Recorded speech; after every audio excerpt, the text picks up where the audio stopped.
Chapter 14, September 2039. At the Bet Shemesh UN HQ, Titan paced confidently before the 10 kings, with Hogan standing to the side. "Thank you for your time, kings. You've heard what I had to say," Titan said, his voice smooth and authoritative. "The decision is yours." Dmitri leaned forward. "I agree. To vanquish Yahweh, Elohim of Israel, once and for all, we must stand united. A single leader guiding us against the two deceivers, the 144,000, and their followers. I propose Titan, who has ruled faithfully alongside us for 1 hour, become our leader. The King of Kings." The kings nodded in unison.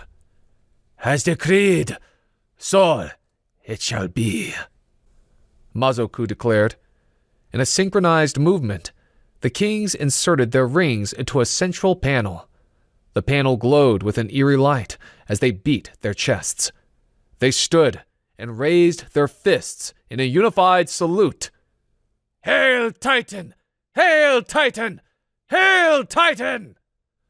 The kings chanted, their voices reverberating with fervor. Titan modestly raised his hand for them to stop. "I accept," he said in a calm tone. Muhammad responded, "How are you going to stop those two who have proven themselves to be a great menace?" "Abaddon, the angel of destruction, the master of war," Titan replied. He turned to Hogan.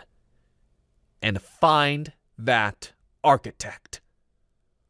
In the dimly lit Qumran cave, Titan reverently knelt before a shadowy figure whose serpentine silhouette flickered on the cave wall. "I know Abaddon is the only one who can stop the 2 temple dwellers. If the price for releasing him from the pit is leading the locusts against the people for 5 months, so be it. Send my friend, the prophet." The voice from the shadows responded, "As you wish, my son."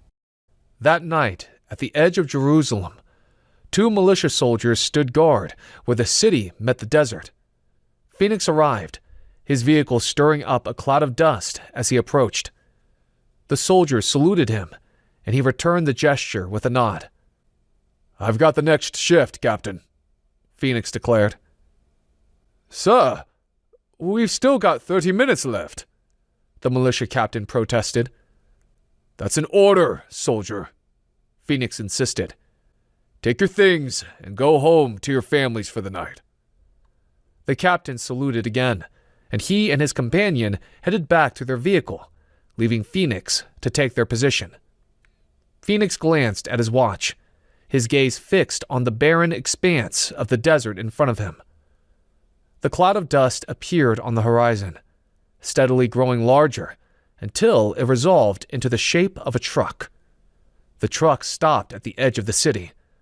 Abigail stepped out, her face lighting up as she saw Phoenix.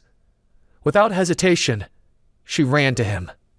He couldn't resist stepping forward to receive her when she threw herself into his arms. Phoenix buried his face in her hair, overwhelmed with relief, drinking in the scent of lavender he'd missed so much. "I'm so happy to see you," he said, his voice trembling with emotion. "I'm happy to be here for you to see, Phoenix. I'm so sorry I was mad at you back then," Abigail replied softly, her cheek pressed against his chest. She could hear the rapid heartbeat and smiled. Phoenix pulled back slightly to look at her. "You're okay? You're unharmed?" "I'm okay," she assured him, nodding. Their reunion was abruptly interrupted by the sound of a gun being cocked. Phoenix and Abigail turned to see Hogan standing there, flanked by a squad of militiamen. The sight of his father brought a look of horror to Phoenix's face. "Looks like the Jew finally wandered out of the desert," Hogan said coldly, his eyes on Abigail. father! Phoenix exclaimed, stepping protectively in front of Abigail. You said she would be safe. Don't betray me, father. Hogan's gaze was unwavering as he instructed his men, waving one hand casually toward Abigail. Her grip on Phoenix tightened, as did his on her. Take her, Hogan ordered. No matter what you have to do, just get her away from my son. The militiamen moved forward, but Phoenix stood firm, blocking their path. He pushed Abigail so that she was behind him. His pleading eyes were on his father, but he was prepared to defend her. The two guards stopped. It was clear neither wanted to harm Abigail when Phoenix obviously cared about her. They both gave Hogan wavering looks, which seemed to infuriate him. Phoenix had never been so angry in his life. You promised she would be protected, Phoenix said, his voice filled with anguish mixed with rage. Hogan eyed him for a moment. I am protecting you from her. I'm disappointed you can't see the bigger picture. Have you forgotten that your mother died at the hands of a religious fanatic like her? He waved his hand at the two militiamen expectantly. I won't let you take her, Phoenix declared fiercely, resting one hand on the gun at his side. Hogan stepped closer, speaking quietly with Phoenix. Many truths have come to light, son. There are things you don't know, and I won't let you get caught in the crossfire. You're the only family I have left, and as long as you stand by me, with me, she'll be safe, and you can visit her. Let's find a way to bring them all in. Phoenix stepped forward toward the militiamen.